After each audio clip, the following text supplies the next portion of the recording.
Hello and welcome to ABD classes. ABD classes में आपसे स्वागत है। आज मैं आप सभी के लिए मैथमेटिक्स स्टैंडर्ड्स का वीडियो लेकर के आ रहा हूँ, जिसमें हम लोग बात करेंगे सेट वन का जो क्वेश्चन प्रीवियस ईयर में आया हुआ है। क्योंकि आप लोगों ने जो सोशल साइंस का पेपर कल देखा हुआ है, इससे आप लोग को अंदाज़ा लग चुका होगा किस तरीके के ट्रेंड आ रहे हैं। मतलब कि कुछ तो क्वेश्चन ऐसे हैं कि छपे छपाए क्वेश्चन प्रीवियस ईयर के आ चुके हैं। तो इसीलिए मैं सभी चीज़ों के एनालिसिस करके आप लोगों के लिए ये सेट लेकर के आ रहा हूँ। सेट 1 मैथमेटिक्स स्टैंडर्ड वालों के लिए 30 कोड है 31/1। ठीक है, इसको देख लेना है। तो चलते हैं पहले क्वेश्चन की ओर। और यहाँ पर इस वीडियो को ये सभी के सभी 20 क्वेश्चन को मैंने डिस्कस ऑलरेडी कर रखा है, इसलिए मैं तेज़ी से यहाँ पर आंसर बताते हुए और यहाँ पर चीज़ों को थोड़ा थोड़ा एक्सप्लेन करते हुए, क्योंकि ये स्क्रीन रिकॉर्डिंग है, स्क्रीन रिकॉर्डिंग पर मैं बोर्ड की तरह नहीं कर सकता हूँ। और थोड़ी मेरे पास मजबूरी है ना। बोर्ड अभी थोड़ा सा अवेलेबल नहीं है, थोड़ा सा शोरगुल बाहर चल रहा है। ठीक है, इस वजह से मैं उसको रिकॉर्ड नहीं कर पा रहा हूँ। बट ये मैं वीडियो आप लोग के लेकर के आ रहा हूँ, तो बने रहिएगा हमारे साथ। चलते हैं क्वेश्चन की ओर। बट यहाँ पे एक्सप्लेनेशन होगा, डोंट वरी, चिंता नहीं करना है। ओके तो ये है क्वेश्चन हिंदी में। बहुत से बच्चे हिंदी का डिमांड करते, मुझे नहीं समझ में आता सीबीएसई बच्चे हिंदी का डिमांड क्यों करते हैं। बट हिंदी का क्वेश्चन ऊपर है, आप लोग को मैच करा लेना है इंग्लिश वाले से। ठीक है, ओके पहला ग्राफ है, ये ग्राफ है, पहला क्वेश्चन है ग्राफ का। कह रहा है कि the graph of y equal to P X is given for a polymer P X the number of zero. कितने इसमें जीरो होंगे? देखो, जब भी ग्राफ का क्वेश्चन आता है तो देखना है कि एक ये लिखा हुआ पी एक्स, एक्स मत पी एक्स मतलब क्या है? X axis. ठीक है, तो एक्स एक्सिस पे कितने पॉइंट टच करा? एक पॉइंट को टच करा है। यहाँ पे कितने पॉइंट टच करा? एक पॉइंट पे। तो यहाँ पर जीरो कितने बनेंगे? एक जीरो बनेंगे। तो एक जीरो कहाँ दिख रहा है? Option number B. समझ में आ रहा है? ऑप्शन नंबर बी में एक जीरो। ठीक है, बात समझ में आ रही है? चलते क्वेश्चन नंबर सेकंड पे। सेकेंड क्वेश्चन क्या है? द वैल्यू ऑफ के for which the pair of equation K X equal to Y plus two and 6x equal to 2y+3 has infinity many solution. देखो भाई, इन्फिनिटी मेनू सोल्यूशन कब बनता है? जब a1/a2 equal to b1/b2 equal to c1/c2 होता है, तब क्या होता है कि इन्फिनिटी मेनू सोल्यूशन बनते हैं। ठीक है, अब देखो यहाँ पर मैंने क्या बोला, a1/a2 equal to b1/b2 equal to c1/c2 infinity many solution देता है। बात समझ में आ रही है बात? ओके अब देखना जरा, यहाँ पर अगर हम लोग इसको थोड़ा सा अरेंज कर दें तो यहाँ पर लिखा जाएगा इसको के एक्स, ओके, माइनस वाई और -2। बात समझ में आ रही है? -2, इतनी बात समझ में आ रही है? सेकेंड इक्वेशन देखना आप लोग। सेकेंड इक्वेशन लिखा हुआ है 6x -2y और -3। इतनी बात समझ में आ रही होगी आप लोग को। अब देखना, जब मैं कंपेयर करूंगा a1/a2 b1/b2 और c1/c2 के फॉर्म में, तो देखो यहां से मैं a1 निकाल रहा हूं, तो a1 की वैल्यू क्या आपको मिलेगी? यहाँ पर k मिलेगी। समझ में आ रही है ना? और a2 की वैल्यू यहाँ से लेते हैं तो क्या क्या मिलेगा? 6 मिलेगा। समझ में आ रहा है? a1/a2 इक्वल टू, देखना ध्यान से, b1, तो b1 यहाँ से लेते हैं हम लोग तो क्या मिलेगा? यहाँ पे -1 मिलेगा। b1 b2 यहाँ से लेते हैं तो क्या मिलेगा? यहाँ पे -2 मिलेगा। ठीक है, समझ में आ रहा है बात? अब आते हैं इक्वल टू c1/c2 होता है ये। तो c1 की वैल्यू क्या है? -2 और c2 की वैल्यू क्या? -3। अब आप देखो क्या ये इक्वल है? ये इक्वेशन इक्वल होना चाहिए। a1/a2 equal to b1/b2 equal c1/c2 होना चाहिए, लेकिन यहाँ पे हो ही नहीं रहा है वो।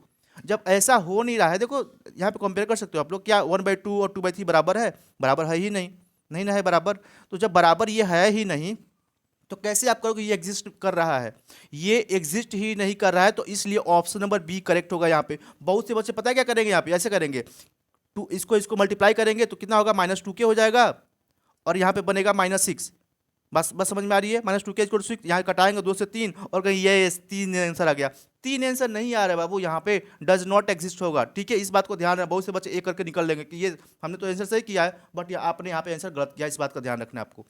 ठीक है, क्वेश्चन नंबर थर्ड पे चलते हैं हम लोग। इस क्वेश्चन को मैंने समझाया हुआ है, प्लीज़ आप लोग जो थोड़ा सा बैक जाना और एक वीडियो देखना। सोशल के वीडियो के बीच में ही आपको एक वीडियो मिलेगा, जो कि मैंने मैथ्स का वीडियो डाला हुआ है ना। 30 मिनट की वीडियो है, ये सारे क्वेश्चन मैंने वहाँ पे समझाए हुए हैं। ठीक है, क्योंकि वो थोड़ा सा नीचे आ गया इसलिए रिकमेंड में नहीं होगा इस समय। ओके देखते हैं, यहाँ पे देखो आप लोग एपी की बात कर रही है कि इफ़ इतना इतना एंड इतना ये एपी में है, तो कह रहा है कि पी की वैल्यू क्या होगी? क्या कह रहा है कि पी की वैल्यू की क्या होगी? पी की वैल्यू यहाँ पे बतानी है आपको। तो देखो पी की वैल्यू कैसे निकालते हैं?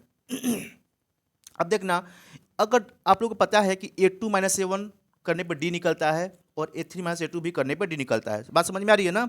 तो देखो इसमें से इसको घटाते हैं और फिर ऐसे घटा रहे हैं, इसमें से a2 में से a1 को और फिर a3 में से a2 को। बात समझ में आ रही है? तो दोनों तो डी ही मिलेगा ना। इसमें से इसको हटाएं या फिर इसमें से इसको हटाएं, हमें क्या मिलने वाला, डी मिलने वाला है। चलो घटाते हैं, लिखते हैं यहाँ पे p+1, समझ में आ रही है। a2 में से a1 घटा रहे हैं तो ये मान लो a1 हो गया, ये a1 हो गया, ये a2 हो गया और ये क्या हो गया, a3 हो गया, ठीक है। तो p+1 माइनस p और +1, बात समझ में आ रही है। तो यहाँ पर देखो p कैंसिल हो गया और d की वैल्यू कितनी मिल रही है, d=2 मिल रहा है हमें, मिला ना, d=2। ओके, अब आगे देखते हैं हम लोग, थोड़ा सा मैं कलर चेंज करो ताकि आप लोग समझ में आ जाए, एक ही में मिक्स ना हो जाए सब। ओके, नेक्स्ट देखो आप लोग, अब a3 - a2 करते हैं। a3 - a2 भी करने पे d ही निकलेगा हमें, ठीक है। तो यहाँ भी d देख लेते हैं क्या आ रहा है, ठीक है। तो a3 की वैल्यू क्या है, 2p+3 है, तो लिखते हैं 2p+3 माइनस -p और -1, समझ में आ रहा है, माइनस करने पे दोनों माइनस हो जाएगा ना, -p -1। तो 2p में से p गया, कितना बचा, 2p में से p गया, p बचा ना, p और 3 में से गया 2, बात समझ में आ रही है। तो कितना बचा, p-2 बचा यहाँ पे। अब ध्यान देना है आप लोग को कि ये दोनों ही d की वैल्यू है। आप लोग को पता है कि किसी में से a3 - a2 करो या फिर a2 - a1 करो, सबका डिफरेंस क्या आता है, सेम आता है। तो d=2 है, d= इतना है, ठीक है। तो बस इक्वेट यहाँ पे करते हैं, p-2 = 2, यहाँ इस वाले को इससे कर रहे हैं, ठीक है। तो कितना आ रहा है, तो p क्या आ जाएगा, ये इधर जाएगा, समझ में आ रहा है ना। सॉरी, p-2 हो जाए, 3 1 2, यहाँ पे प्लस होगा, ठीक है ना, इसको ध्यान देना थोड़ा सा, ठीक है। तो p+2 ये जब उधर जाएगा ये, तो क्या हो जाएगा, 2 - 2 होगा 0। तो p की वैल्यू क्या है, 0। 0 कहाँ पर दिया हुआ है, देख लो भाई, ऑप्शन में मैच करा लो। ऑप्शन नंबर सी यहाँ पर 0 दिया हुआ है, ठीक है। ऑप्शन नंबर सी थर्ड का सही है, समझ में आ रहा है। ये स्क्रीन पर भी हो सकता है, कोई बहुत बड़ी चीज़ नहीं है, बस आप लोग को थोड़ा सा समझना होगा, ठीक है। ओके, क्वेश्चन नंबर नेक्स्ट देखो, कह रहा है in what ratio does x divide the line segment joining the point a 3,6 and b -12, -3। बात समझ में आ रही है। आइए देखते हैं इसका सॉल्यूशन कैसे बनता है, ठीक है। कलर चेंज कर लेते हैं हम लोग थोड़ा सा ताकि इसमें दिखे अच्छे से। अब देखो, मान लो कोई लाइन है ऐसे, है ना, समझना ध्यान से, ऐसे कोई लाइन है, ये ऐसे कोई लाइन होगी, ठीक है। हम लोग मान लेते हैं कि यहाँ पर कोई एक पॉइंट है, ये कोई पॉइंट है ए, ये कोई पॉइंट है बी, ठीक है। और यहाँ पर ए की वैल्यू दे रखी है 3,6 और बी की वैल्यू दे रखी है -12, -3। बात समझ में आ रहा है, ये पॉइंट दे रखा है। अब कह रहा है कि किस रेशियो में डिवाइड करेगा। रेशियो निकालने के लिए फॉर्मूला क्या है, आप लोग पता है, x = mx2 + nx1 upon m + n, ये फॉर्मूला है, ठीक है। अब रेशियो को क्या करना है, हमें रेशियो को लेट कर लेना है, यहाँ पर ध्यान देना है। ये करेगा डज एक्स एक्सिस, ये किस एक्सिस पे है, एक्स एक्सिस पे है, इसलिए हम लोग पॉइंट कौन सा लेंगे, अगर मान लो ये कोई पॉइंट है, पी पॉइंट है, इसको हम ले लेंगे x,0, क्या ले लेंगे इसको, क्योंकि एक्स एक्सिस पे है तो x,0 ले लेंगे। बात समझ में आ रही है ना। ओके, तो x की एक्सिस है और यहाँ पे जो रेशियो होगा, मान लें कि λ=1 के रेशियो में डिवाइड कर रहा है, λ=1, तो हमें λ और 1 क्या है, ये m और n की वैल्यू, ध्यान देना, यहाँ पर मैं इसको अलग कलर से मार्क कर दे रहा हूँ। लेमडा की वैल्यू, लेमडा क्या हो गया यहाँ पे, m हो गया, 1 क्या हो गया, n हो गया। बात समझ में आ रहा है। ओके, और यहाँ पर मैंने दे रखा है x और y की वैल्यू, यहाँ पर बस आप लोग को वैल्यू पुट कर देनी है और आपको लेमडा की वैल्यू क्या हो जाएगी, निकल के आ जाएगी, और आंसर इसका आएगा 2/1, 2/1 निकल के आएगा आंसर। बात समझ में आ रहा है ना। ओके, सॉरी,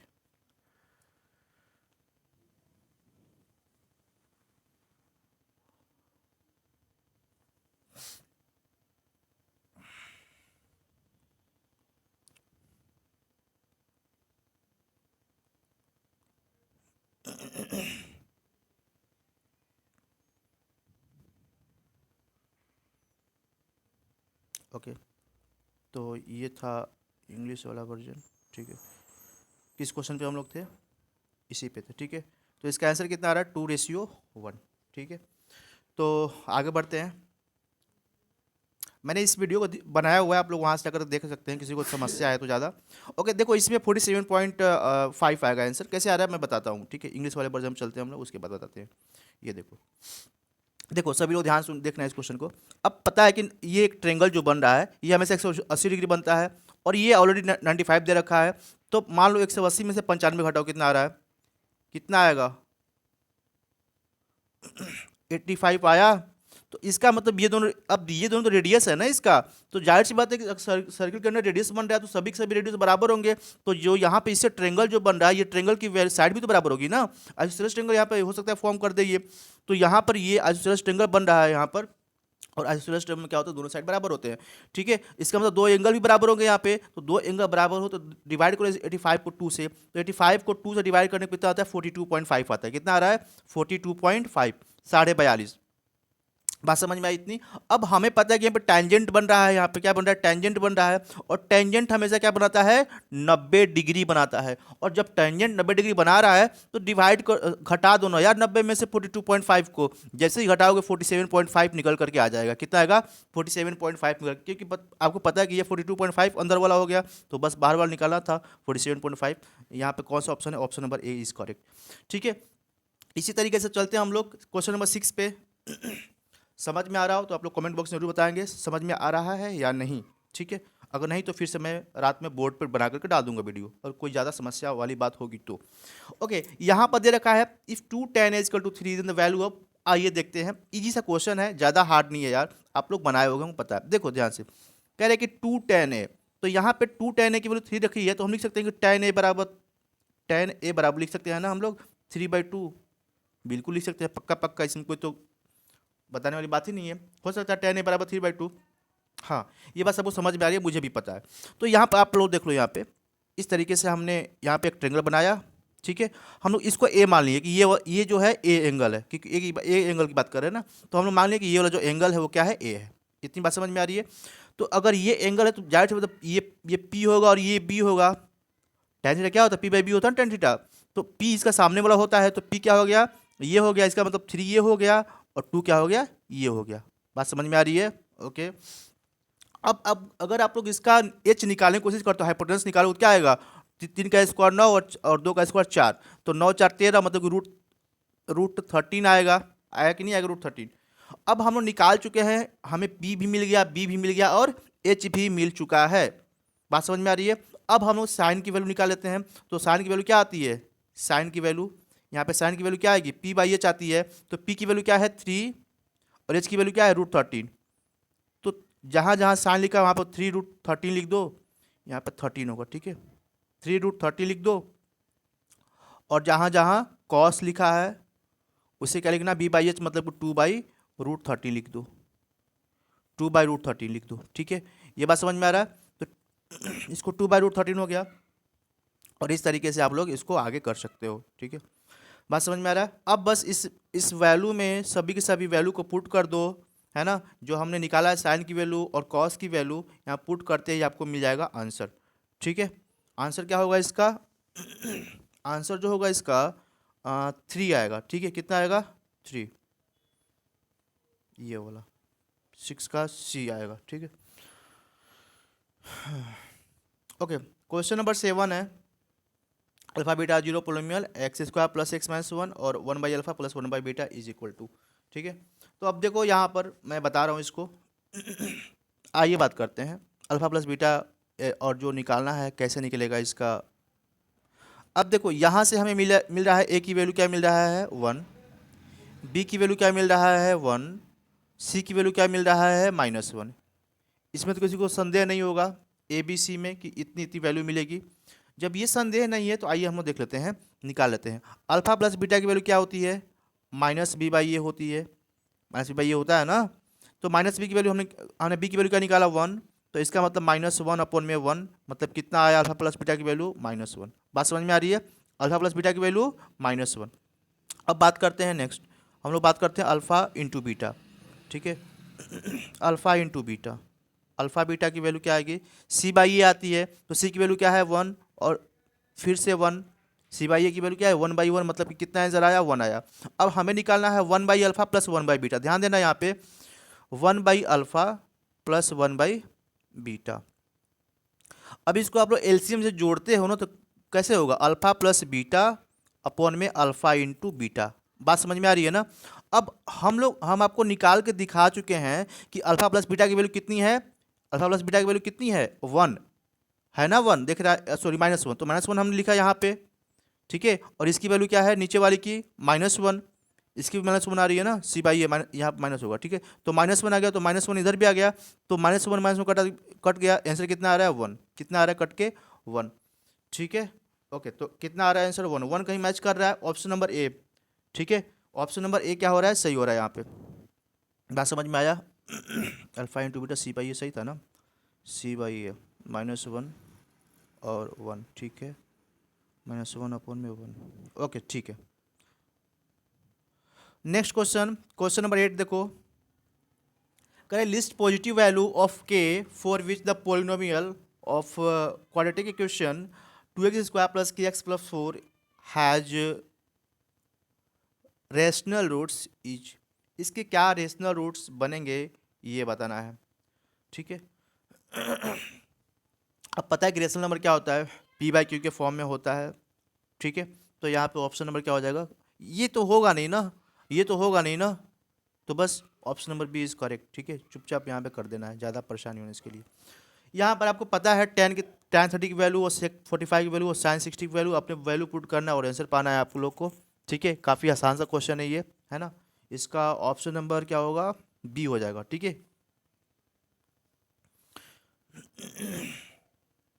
अब यहाँ पर है curve surface area of cylinder of height 5 cm is 94.2 cm, radius of the cylinder is इतना, और सी एस हमें फाइंड करना है। इजी सा क्वेश्चन है, बहुत टफ नहीं है, इसका आंसर 3 आएगा, आप उस वीडियो में जाकर आराम से देख सकते हो, ठीक है। बस फार्मूला लगा लो, आंसर मिल जाएगा आप लोगों को, ठीक है।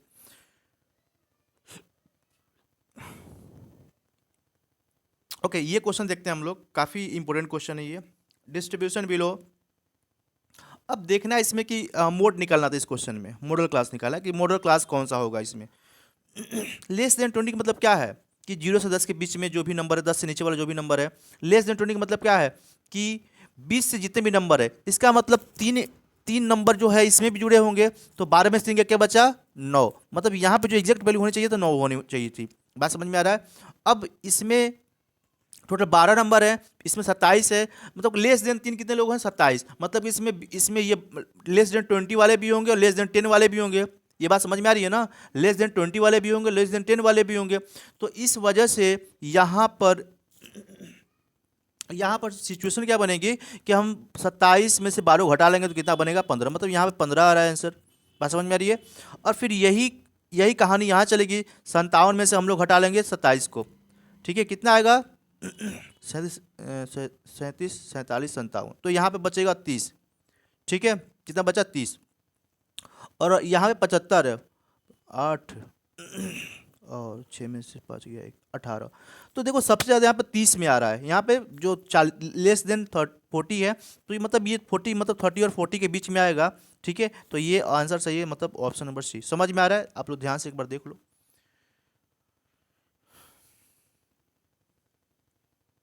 क्वेश्चन 12 है curve surface area of cone having height 24 cm radius 7 cm is. CSA की बात कर रहा है, सीएसए हम फॉर्मूला निकालते हैं पाई आर एल। क्या फॉर्मूला है, पाई आर एल। पाई की वैल्यू क्या होती है 22/7, आर की वैल्यू क्या होती है अब देखो यहाँ पे हमें एल निकालना पड़ेगा, एल दिया नहीं है, तो बस आप लोगों को पता है कि अगर कोई कोन है ऐसे यहाँ पर इस तरीके से ऐसे बनता है कोन, तो यहाँ पे एल निकालते हैं हम लोग इस वाले पॉइंट को लेकर के, है ना। ये तो हो गया आपका, ठीक है, हाइट हो गया ये, तो हाइट तो दिया है, हाइट कितना है 24 दिया हुआ है, और रेडियस 7 दे दिया, तो पता है 24 और 7 का स्क्वायर करते हैं, जब दोनों का स्क्वायर करेंगे जोड़ेंगे तो कितना 25 आएगा, ठीक है। तो हमें पता चल गया कि एल की वैल्यू क्या है 25 है, तो सिंपल सा रख लेंगे हम। अब यहाँ पे कितना लेना है, पाई की वैल्यू कुछ नहीं दिया तो 22/7 ले लेते हैं हम लोग, 22/7। आर की वैल्यू कितनी है, रेडियस 7 है, और एल की वैल्यू कितनी है, एल की वैल्यू आई 25, तो 25 रख लेते हैं। 7 से 7 गया 25, और 22 को मल्टीप्लाई करेंगे तो आएगा 550, ठीक है, 550 आएगा मल्टीप्लाई करने पे, answer number C is correct, ठीक है। तो इस तरीके से कर लेना है, ठीक है ना। समझ में आ रहा है कि नहीं समझ में आ रहा है। The distance between the point इतना इतना इज। अब इसमें डिस्टेंस फार्मूला लगाना है, मैं बता देता हूँ डिस्टेंस फार्मूला। मान लो कि ये पॉइंट ए है और ये पॉइंट क्या है बी है, ए बी के बीच का डिस्टेंस निकालना है, ऐसे मान लो, बस समझ में आ रही है ना। तो फार्मूला तो पता है ना, ए बी इक्वल टू क्या होगा A B equal to under root x2 minus x1 का whole square plus y2 minus y1 का क्या करना है, होल स्क्वायर कर देना है। बात समझ में आ रही है ना? इस तरीके से आंसर मिल जाएगा हम लोगों को। ठीक है, बस अब यहाँ पे इसको x1 माने, इसको x2 माने, इसको y1, इसको y2 माने तो रख दो बस वैल्यू की जगह पे, जहाँ जहाँ जो वैल्यू है उसको रख दो। तो x2 की वैल्यू क्या है -2, ठीक है, x2 माइनस x1 की वैल्यू क्या दिख रही है, 0 दिख रही है, तो बस 0 रखो या ना रखो कोई मतलब नहीं है, चलो मन है तो रख देते हैं, 0 रख दिया हमने, है ना।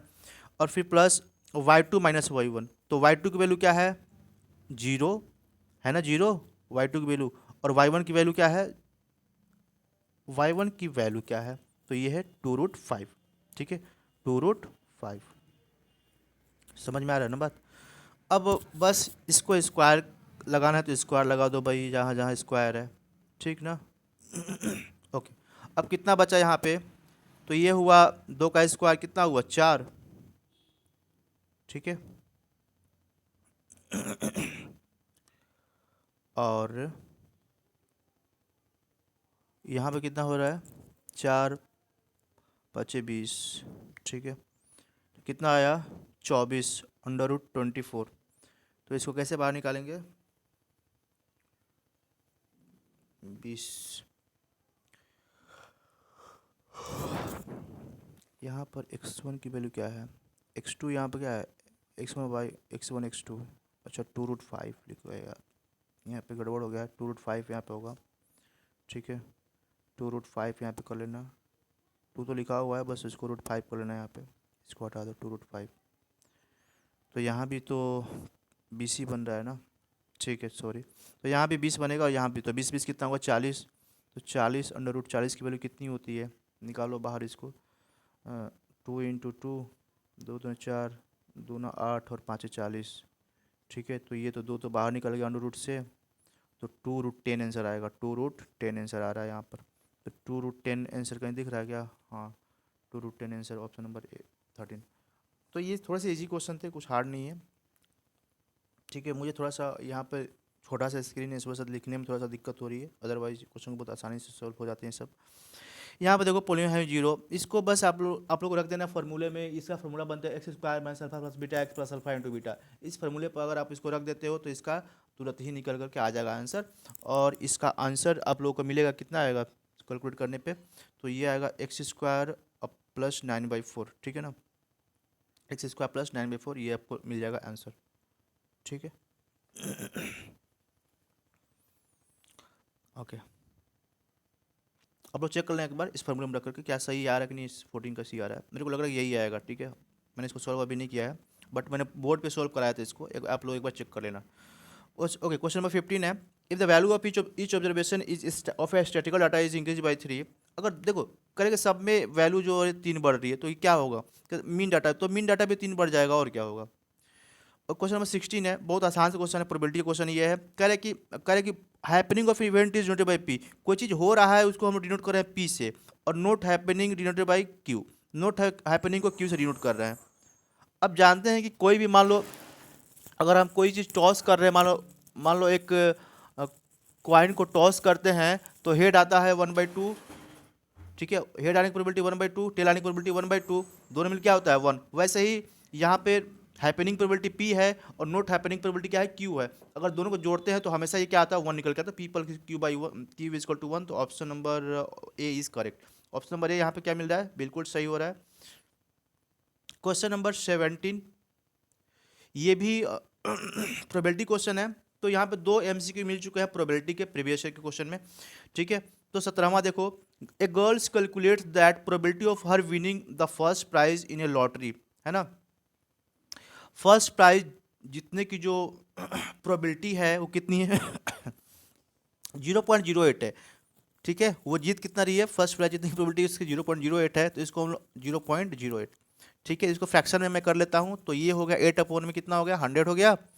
अब कह रहे हैं कि if 600 ticket are sold, 6,000 ticket बेचे गए हैं यहाँ पे, तो 6,000 से मल्टीप्लाई कर लेते हैं, इसकी वैल्यू हम तुरंत कैलकुलेट हो जाएगी, 6000 किया तो 0 से 0 कैंसिल हो गया, 6 8 48 और एक 0 बैठा दिए, 480 आंसर दिख रहा है कहीं। Okay, option number C. तो we can do it by on screen, है ना, इजीली। थोड़ा सा बस आप लोग को ध्यानपूर्वक देखना है, ऐसी कोई बात नहीं कि नहीं हो पाएगा, हो जाएगा, समझ में भी आ जाएगा, ठीक है, अगर आप देख रहे हो ढंग से तो। अदरवाइज कोई बात नहीं, क्योंकि मैं तो अभी इतना ही कर पा रहा हूँ।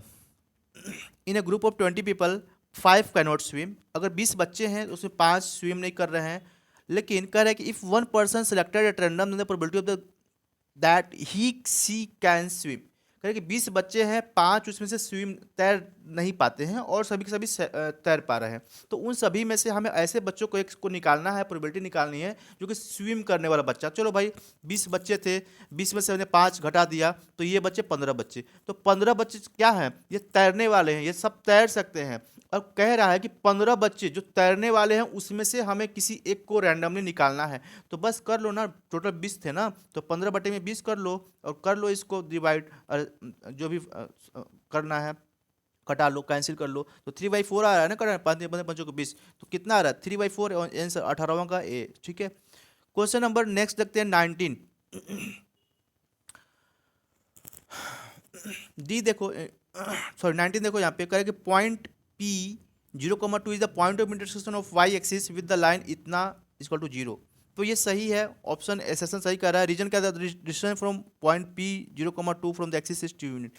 तो ये भी सही, अगर आप निकालोगे तो वो 2 यूनिट आएगा यहाँ पर, ठीक है। तो इसका आंसर बनेगा ऐसा, एक मिनट यहाँ पर देखो एसर्शन यहाँ पे गलत दिया हुआ है, ये नहीं आएगा, और यहाँ पर जो रीजन है वो सही है, ठीक है। तो यहाँ पे ऑप्शन नंबर क्या बनेगा, डी बनेगा इसका। ओके, क्वेश्चन नंबर 20 देखो, यहाँ पर ये काफ़ी आसान से क्वेश्चन है, रेशनल नंबर क्वेश्चन है। करें perimeter of triangle ABC is rational number.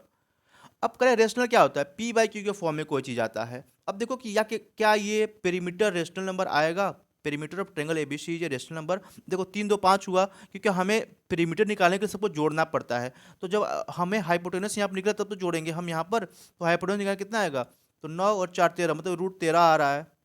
और जोड़ने पे क्या होगा, ये इरेशनल आ जाएगा, ठीक है। कितना आएगा 3 2 5, 5 प्लस √13 आएगा। तो ये क्या है, एक इरेशनल नंबर है। तो जाहिर सी बात है ये एसर्शन रीजन एसर्शन गलत दिया हुआ है, और जैसे ही एसर्शन गलत होता है हम ऑटोमेटिकली चले जाते हैं किस पे, ऑप्शन नंबर सी पे चले जाते हैं। बात समझ में आ रहा है ना, ऑटोमेटिकली ऑप्शन सी पे हम लोग चले जाते हैं। Assertion A is true but reason R is false, ठीक है।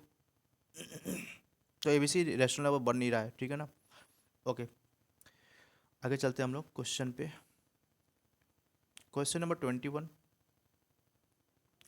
कह रहा है कि solve the pair of equation x = 3 and y = -4 graphically. और फिर है उसी में a और b और करके भी क्वेश्चन है। तो चलते हैं हम लोग, इसका सॉल्यूशन मैंने कर रखा है सबको, है ना।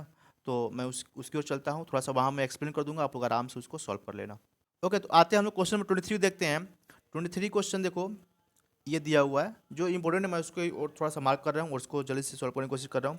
तो sine theta plus cos theta is √3 है, the value of sine theta into cos theta की वैल्यू पूछ रहा है, ठीक है। तो देखो साइन प्लस कॉस की वैल्यू यहाँ पे √3 दे रखा है ना। अब क्या करेंगे, दोनों साइड स्क्वायर कर देंगे। स्क्वायर करने पे sine square plus cos square plus 2 sine into cos बचेगा यहाँ पे। और पता है कि साइन स्क्वायर प्लस कोस की वैल्यू 1 होती है, तो यहाँ देखो 1 लिखा हुआ है, ठीक है। और फिर 2 साइन इंटू कॉस लिखा हुआ है यहाँ पर, उसके जगह पे सेम लिखा हुआ है, और 3।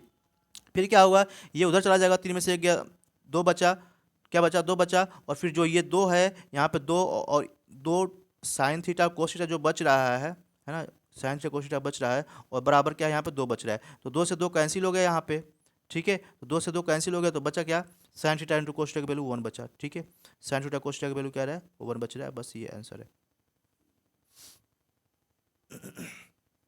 फिर ये क्वेश्चन है, sine alpha is 1/√2 cot beta is √3 then the value of cosec alpha plus cosec beta. तो ये इसका रहा आंसर, बहुत ही इजी सा आंसर है, ज़्यादा हार्ड नहीं है, आप लोग इसको कर लेना आराम से। क्वेश्चन नंबर नेक्स्ट है 24, find the greatest number which divide 85 and 72 living remainder 1 and 2 respectively, है ना। दोनों ही केस में यहाँ पे 1 और 2 बच रहा है, यहाँ पर देख सकते हो, ठीक है। तो हमारे पास क्या है कि एचसीएफ हमने निकाला, ठीक है। 84 यहाँ पर आया, 72 का यहाँ पे हमने एक में हमने 1 घटाया, एक में क्या किया हमने 2 घटाया, बात समझ में आ रही है। 85 में 1 घटा रहे हैं, 72 में 2 घटा रहे हैं, तो यहाँ पे 84 आ रहा है, यहाँ पे 70 आ रहा है। तो हमें मिल गया आंसर यहाँ पे 84 और 70 का। जब हम 84 और 70 और यहाँ पे जब हम लोग करेंगे ना, देखो इसका एचसीएफ 84 हो गया और क्या हो गया 70 हो गया। जब दोनों का निकाल तो 14 का टेबल में जाएगा ये, है ना। 14×5 70 और 14×84, है ना। 14×5 14×84 14×5 70। देखो 14 से ये कट रहा है, 14 से कट रहा है, तो जाहिर सी मतलब 40 इसका एचसीएफ होगा, बस आंसर हो गया इसका, इजी सा। अब कह रहा है next, A bag contain 4 red and 3 ball, 3 blue and 2 yellow ball. कह रहे एक बैग है, इसमें 4 लाल वाले, 3 नीले वाले और 2 येलो वाले बॉल हैं। 1 बॉल ड्रॉन किया जा रहा है इसमें से रैंडमली। कह रहे find the probability that the drawn ball is red. क्या प्रोबेबिलिटी है कि जो हमने बॉल निकाला वो लाल ही है, और क्या प्रोबेबिलिटी हुआ कि जो हमने बॉल निकाला वो येलो ही है। तो देखो टोटल बॉल जोड़ लो, 4 3 7 2 9 बॉल हैं, ठीक है। तो 9 यहाँ पे देखो लिखा हुआ है। अब करें कि प्रोबेबिलिटी ऑफ क्या, रेड बॉल। तो रेड बॉल की प्रोबेबिलिटी की बात करेंगे हम लोग। रेड बॉल तो रेड कितने हैं, 4 है ना, तो टोटल 4/9 कर दिए हमने, रेड का निकल गया। और फिर कह रहा है कि येलो को निकालो, तो येलो कितने हैं, 2 ही है ना, तो 2/9 कर दिया हमने, इसका निकल गया, ठीक है। मुझे इसको बोर्ड पे करना चाहिए था, बट सॉरी इसके लिए। Section C, half of the difference between 2 number is 2, ठीक है। ये करे कि half the difference between 2 number is 2, the sum of greater number and twice the smaller number is 13, find the number, ठीक है। तो यहाँ पर देखो कह रहा है किसी एक नंबर को हम लोग ले लेंगे, एक्स को ले लेंगे बड़ा नंबर और वाई को लेंगे छोटा नंबर, एक ग्रेटर नंबर ले लेंगे, एक स्मॉलर नंबर ले लेंगे। तो जाहिर सी बात है कि हम लोग हमेशा जो घटाने का काम करते हैं वो बड़े में से छोटे घटाते हैं। तो एक्स में से वाई को हम लोग घटा देंगे। और कह रहे हैं कि यहाँ पे पहले ही कह रहे हैं कि हाफ ऑफ डिफरेंस, तो हाफ ऑफ डिफरेंस मतलब कि 1/2 ऑलरेडी कर देंगे हम लोग, और करें कि इसका डिफरेंस करने पे क्या आ रहा है, 2 मिल रहा है। बात समझ में, जो कि इक्वेशन नंबर 1 यहाँ पे लिख रखा है, ठीक है। आगे क्या कह रहा है, देखो ध्यान से, आगे कह रहा है कि the sum of greater number and twice the smaller number is 13, है ना। सम ऑफ ग्रेटर नंबर, तो ग्रेटर कौन सा नंबर है, एक्स है, ठीक है। और ट्वाइस द स्मॉलर, तो स्मॉलर क्या है, वाई है, तो 2y और प्लस एक्स करेंगे तो कितना मिल रहा है, 13 मिल रहा है। अब सिंपल सी बात है, दोनों इक्वेशन को हम लोग सॉल्व कर लेंगे, ठीक है। देखते हैं कितना होता है सॉल्व करने पे। इसको वाले करेंगे, इधर इधर जाएगा तो बनेगा क्या, एक्स माइनस वाई बराबर कितना बन रहा है, 4 बन रहा है, ठीक है ना। 4 बना, X minus Y equal to, अब यहाँ पे क्या बन रहा है, 2y plus x equal to 13 बन रहा है, ठीक है। बस किसी एक इक्वेशन को इसमें उठा कर रख दो यार, एक्स और वाई की वैल्यू आ जाएगी, आप सभी लोग कर लोगे इसको, ठीक है। ओके, इसका आंसर क्या है 26 का, आप लोग ये दे रखा है 7 और y, ठीक है। 7 x/7 और y 3 दे रखा है, ठीक है ना। अब देखो ये क्वेश्चन तो हमेशा ही आता है एग्जाम में, पता है सभी को पता है, √2 √3 √5 और √7 वगैरह, 2 + √3, है ना, 2/√3। इस टाइप को जो क्वेश्चन है इरेशनल नंबर प्रूफ करने के लिए, ये बार बार क्वेश्चन में आते हैं, और यहाँ पर आपको 3 नंबर दे करके जाते हैं, ठीक है। तो 3 नंबर के लिए आप लोग इसको 1-2 बार प्लीज़ रिवाइज जरूर कर लें।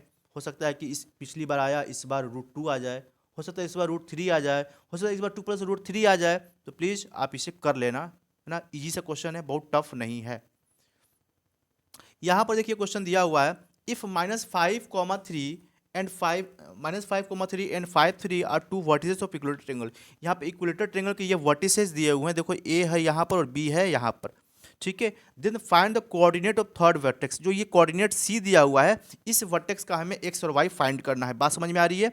Given that origin lies inside the triangle, और करें जो ओरिजिन है इसका अंदर है ट्रायंगल के, बात समझ में आ रही है। और करें कि √3 की वैल्यू 1.7 ले लेनी है ना। तो हमने मान लिया कि थर्ड वर्टेक्स हमारा जो है x, y है, इसको हमने x, y मान लिया है, और a b c दे रखा है। अब पता है आप लोगों को, जब इक्विलेटरल ट्रायंगल है तो सारे साइड बराबर होंगे, समझ में आ रहा है ना। अब देखो ध्यान से, यहाँ पे -5, 3 है, ये क्या है -5, 3, और ये क्या है 5, 3 है। तो इसका मतलब ये डिस्टेंस तो क्या होगा, डिस्टेंस निगेटिव में थोड़ी होता है। तो 5 यहाँ है और 5 यहाँ है, तो 5 और 5 कितना हुआ यहाँ पे, यहाँ से यहाँ 10 पूरा होगा डिस्टेंस। तो ए बी की डिस्टेंस क्या मिल रही है, 10 मिल रही है। ए बी की डिस्टेंस क्या मिली, 10 मिली। तो जितना जितना ए बी होगा उतना ही क्या होगा, ए सी भी होगा। जितना ए बी का डिस्टेंस उतना ए सी का डिस्टेंस, तो ये भी क्या होगा, 10 हो गया, ये भी 10 हो गया। बात समझ में आ रही है ना। ओके, जब ये सब हो गया, अब हम लोग क्या कर लेंगे, यहाँ पर देख सकते हो AC² = 100 कर लिए, ठीक है। अब यहाँ पे फार्मूला लगा, डिस्टेंस फार्मूला, ठीक है। और डिस्टेंस फार्मूला लगा करके कंपेयर करके हम लोग x की वैल्यू आराम से निकाल लेंगे। x की वैल्यू क्या आ जाएगी 0, और y की वैल्यू क्या आ जाएगी -5.5, ठीक है। अब कोऑर्डिनेट हमें मिल जाएगा आराम से। नेक्स्ट क्वेश्चन है, ये क्वेश्चन प्रूफ करने वाला है, और ये काफ़ी इंपॉर्टेंट क्वेश्चन है, जो कि हमेशा ही ये एग्जामिनर के लिए काफ़ी फेमस होता है, ठीक है ना। और ये क्वेश्चन बार बार आते हैं, आप लोग देख सकते हो इस क्वेश्चन को। इसको एक बार दो बार प्रैक्टिस कर लेना। एनसीईआरटी का क्वेश्चन है, एग्जाम्पल क्वेश्चन है वो भी, पता है ना, एनसीईआरटी पढ़ेगा तो एग्जाम्पल वाले में, इस सर्कल वाले में एग्जाम्पल में क्वेश्चन दे रखा है ये, तो आप लोग इसको लगा भी लेना, ठीक है। मैं इसको दिखा दे रहा हूँ, सोल्यूशन अगर किसी चाहिए तो देख लो, ठीक है। ये थोड़ा सा एनसीईआरटी से हट करके है, बच्चों को थोड़ा सा परेशान कर सकता है ये क्वेश्चन, ठीक है। तो चलते हैं इसके सोल्यूशन की ओर, देख लेते हैं इसका सोल्यूशन, ठीक है। ये सोल्यूशन बहुत टफ नहीं है, बहुत ही ईजी सा है, आप लोग देख सकते हो, इसको सॉल्व कर लेना आराम से लिख करके इसको, ठीक है। अब देखो यहाँ से आ गया ट्रिग्नोमेट्री वाले क्वेश्चन, प्रूफ करो, ठीक है, इसके बराबर, इसको इसके बराबर प्रूफ करना है, ठीक है। तो क्या हुआ, टफ तो है नहीं, टफ है क्या, नहीं है टफ, कैसे टफ नहीं है, देखो tan theta plus sec theta की जगह पर सेम लिखा हुआ है, वन की जगह पर क्या लिख दिया है, sec square minus tan square theta, ठीक है। Sec square minus tan square theta क्या लिख दिया है, वन की जगह पर लिख दिया, और देखो उसके सेम जगह पे -1 का सिंबल लगा दिया हुआ है कि -1 उसके जगह पर सेम ही है। बात समझ में आ रही है, बात इतनी तो समझ में आ गई होगी। और यहाँ नीचे वाला प्रोसेस सेम लिखा हुआ है, आप लोग को दिख रहा होगा, ठीक है। अब देखना ध्यान से, यहाँ पे लिखा tan प्लस सेक थीटा, और यहाँ पे थोड़ा सा पैटर्न चेंज किया है, ठीक है, देख सकते हो 1 प्लस सेक स्क्वायर थीटा और माइनस tan स्क्वायर थीटा, किसके जगह पर चेंज किया होगा पता है, किसके जगह पर ये चेंज किया है, सोचो जरा, ठीक है, और बताओ कि किसके जगह पर ये चेंज हुआ है इतना, ठीक है। और फिर देखो यहाँ पर कैंसिल हुआ, और फिर tan theta plus sec theta बचा, और tan थीटा सेक थीटा को हम लोग जब चेंज करेंगे तो tan को क्या लिखेंगे, साइन अपॉन कॉस लिखेंगे, और सेक को क्या लिखेंगे, बताइए आप लोग, और सेक को लिखेंगे, और फिर यहाँ पे निकल के आएगा 1 प्लस साइन अपॉन में कॉस, ठीक है। तो इस तरीके से आंसर यहाँ पे मिल जाएगा आप लोग को, 1 अपॉन साइन अपॉन में कॉस, काफ़ी इजी सा क्वेश्चन है ये, और आप लोग एनसीईआरटी में भी ये क्वेश्चन आप लोग को मिल जाएंगे, ठीक है ना।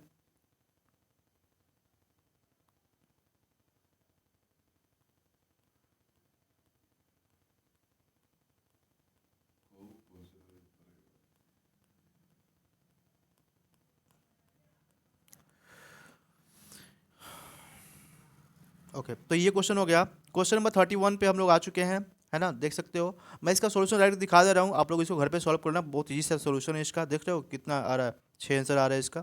ओके, क्वेश्चन नंबर 31 का बी देख लो, ए बी करके दिया हुआ, और वाला क्वेश्चन ये है, ठीक है। तो इसका आंसर इधर रहा। सेक्शन डी पे आते हैं हम लोग, ठीक है। 32 33 का देखो आंसर, ठीक है, ये रहा 33 क्वेश्चन, ये रहा इसका आंसर, ये रहा, ठीक है।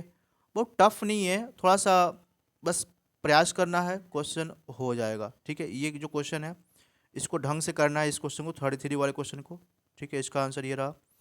34 वाले क्वेश्चन ये रहे इसके आंसर। 35 का ये रहा आंसर, ठीक है। 35 का भी, ये तो एग्जाम, ये एनसीईआरटी क्वेश्चन उठा कर दे दिया है ना, एपी क्वेश्चन है एनसीईआरटी के, डायरेक्ट क्वेश्चन उठा कर दे दिया हुआ है एनसीईआरटी क्वेश्चन ये, अगर आप लोग पढ़ेगा तो आप लोगों ने देखा भी होगा इसको, है ना, लकड़ी का लट्ठा वाला क्वेश्चन है ये, ठीक है। ओके, इधर सेक्शन ही अब आ चुका है, यहाँ पर इसकी वैल्यू वगैरह देख सकते हो, यहाँ पर इसको अच्छे से पढ़ लेना आप लोग इसको। ओके, तो इधर क्वेश्चन है, दिख रहा है 37 वाला, मॉडल क्लास वगैरह निकालना, मीडियन निकालना है, ठीक है।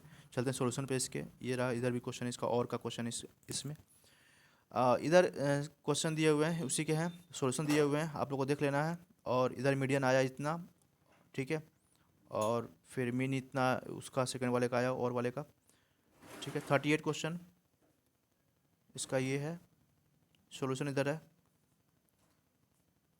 और ये रहा लास्ट, ठीक है। तो आई होप कि वीडियो आपको अच्छा लगा होगा, आप लोग खुद से थोड़ा प्रयास कर लीजिएगा। सॉरी, मैं थोड़ा बोर्ड पे नहीं इस चीज़ को सॉल्व कर सका, क्योंकि थोड़ा सा बगल में ज़्यादा शोरगुल है, सुबह का माहौल है, ठीक है, रात में वीडियो बन पाती है अगर मैथ्स वाली बनानी होती है तो, खास करके, ठीक है। तो थैंक्स फॉर लिसनिंग, जय Hind and keep support please.